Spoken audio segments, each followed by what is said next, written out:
Hi, I'm Josh Davy, Livestock and Range Advisor in Tama, Glenn, and Colusa counties, and Cooperative Extension Director in Tehama County. I want to thank WSARE and the University of California for putting together these trainings, as well as Jeff Stackhouse and Lania Quinn Dave, who have taken the lead on putting these prescribed fire and weed control presentations together. This presentation covers Medusahead control using fire. Medusahead's a winter annual, meaning that it germinates in the fall, and most seeds do germinate in the fall with this plant, and in most cases, most of the seed bank germinates within that single year. The plant matures in late spring, often several weeks after most other plants have, and produces seed for the following year, which terms it as an annual plant. As you can see from the awns on this, the name Medusahead is actually quite apparent with the wavy awns that the plant has resembling Medusa's head, and also discouraging livestock and wildlife from consuming the plant as it's trying to make seed. Another advantage that this plant has, which actually is one of its downfalls in terms of being a productive forage for livestock or wildlife, is a high silica content. Silica is actually the same property of rice straw that keeps it from breaking down as much.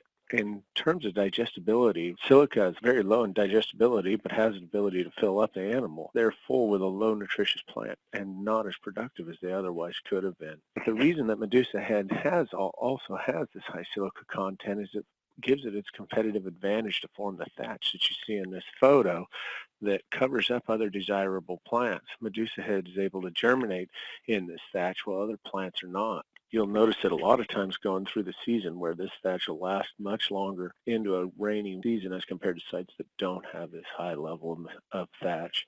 So this plant's competitive ability is to mature late, cover other forages, whether native wildflowers or other perennial grasses or annual grasses that may be more desirable. It covers them in this thatch late in the season, and then that thatch doesn't break down. Jeremy James, University of California specialist in rangeland management, did research that showed, actually documented the grazing reduction Medusahead causes.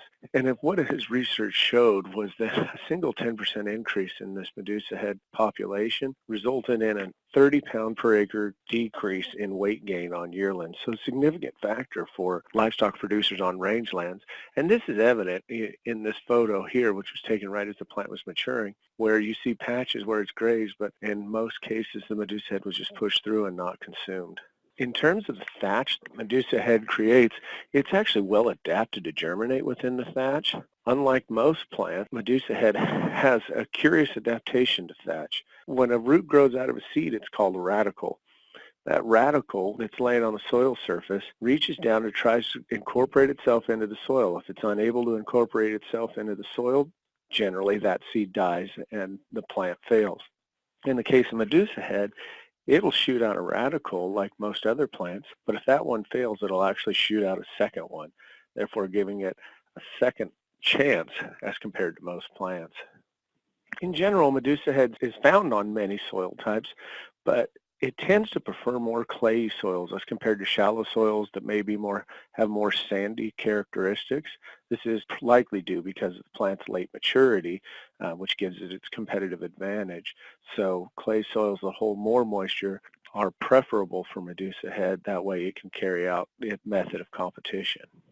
The seeds for it, as you can see the awns in this plant actively maturing, each of these awns comes out with a single seed on them, seen on the back of this yearling steer here. That's a transport mechanism. Those awns stick on livestock, wildlife, and vehicles, including ATVs and pickups, allowing the plant to spread far distances, which is why we see it so widespread all over California. So fire on controlling Medusahead. Fire is a very valuable tool. This is a controlled burn in Tehama County several years ago targeting Medusahead. The biggest thing to consider in burning for Medusahead, which can work really well, is two factors. One, it needs to be late enough in the season that most plants have dried so the fire can carry, which is obvious. You can't burn wet grass. But at the same time, it can't be done so late that the seeds have actually dropped from the seed head. The timing is critical in that seeds laying on the soil surface are actually not affected largely by fire. However, when seeds are still on the plant, about 7 seconds of standard heat experienced from a prescribed fire has been shown to induce over 90% of seed kill. Northern Central Valley, California, this timing is generally around June, and much later than that, seeds actually begin to start dropping, and the effectiveness of fire will be negated. Timings in the fall would not be seen as optimal timings for having much control of Medusahead because most of that seed would have shattered already. The advantage with a single burn over several other weed species is that Medusahead seeds primarily germinate in the fall. Nearly all of the seed bank germinates at that time. What that means is that practices that do a single control of the seed production and eliminate those plants can drastically reduce future numbers. You're not dealing with a plant in this case that has a huge seed bank like many others where follow-up control measures are necessary just to see reductions in the population. This is evident in one of the trials that I completed several years ago, where if you look at pre-burn levels in 2011, both the unburned control and the control site had in excess of 60% Medusahead cover. In 2011, after the monitoring was completed on this project, the site was burned at the optimal timing in June, and you see now in 2012, a year after the burn, Medusahead levels in the burn area are not different than zero. Control was phenomenal as compared to the unburned area where levels were seen to be closer to 70% cover of Medusahead. So drastic reductions in Medusahead can be achieved by burning. But the other thing to note is going into the future, Medusahead levels can creep back up due to reinvasion. In this case, there was a drought that actually dropped Medusahead levels in the area that was not burned, and after several years, the two sites actually looked fairly similar. But what it leads to is follow-up control measures actually don't look at control, but at prevention of reinvading seeds. And one of the best methods to be able to prevent it is competition, or essentially plant what you want to prevent what you don't. Revegetation offers several options.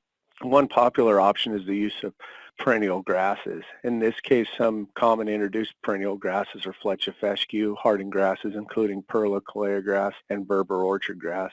These are all summer dormant varieties of grasses that are winter active and highly adapted to much of California, over 15 inches of rainfall. Selection of varieties is very important depending on the site. For instance, you're not going to want to plant hardy grass in areas with shallow soils. It would need deeper soils as compared to Berber orchard grass, which may be able to handle shallower soils. If perennial grasses are not the option that you want to go, there is a variety of annual grasses and as well as forbs and clovers that can be planted. And these can be done fairly economically, including annual ryegrass and soft chest. One of the things to consider, if long-term control of Medusahead and reinvasion is desired, is the look of the perennial grasses. But when considering this as an option, establishment is fairly involved. There's a certain amount of steps that are required, and skipping one of these steps will likely lead to a total failure. Failures are possible enough due to a lack of rainfall that skipping steps in terms of allowing weed invasion can negate the entire project. So in order for perennial grass seeding to be successful, weeds need to be controlled the year before planting. In this case, the burn suffices for that. The burn will take out grass competition that the perennials would face in the year of establishment.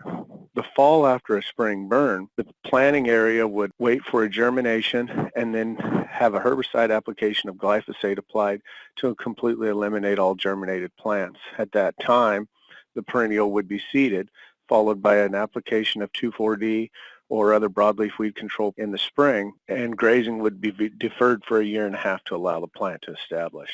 So although this is a long-term control method, it's also a method that requires substantial capital investment as well as labor. The seeding of annuals offers shorter-term control, likely 2 to 3 years, or persistence, I guess you could say, with the advantage of still being a superior quality grass over the weedy grasses that were controlled, and much easier in terms of seeding and success rate.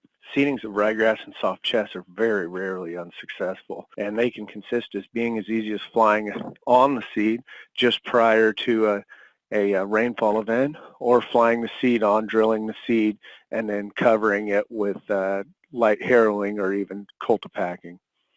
The disadvantage is the short-term nature of these seedings are likely only going to last in terms of the grass component for several years. Medusahead, through the use of controlled fire, can show very good results, often over 90% control with just a single burn. If options are considered to manage the possibilities of reinvasion, this can be an excellent long-term control method with very little cost. Thank you for your time, and we hope that we've provided you a little more information on the timing for controlling Medusahead, with the remembrance being on that spring timing before seeds have shattered, but yet dry enough that a fire can actually be carried through the entire area to provide the ample heat to prevent the seeds from actually becoming viable.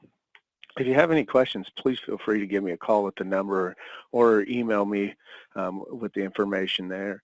You can also contact Jeff Stackhouse or Lania Quinn Davidson for more information. Thank you.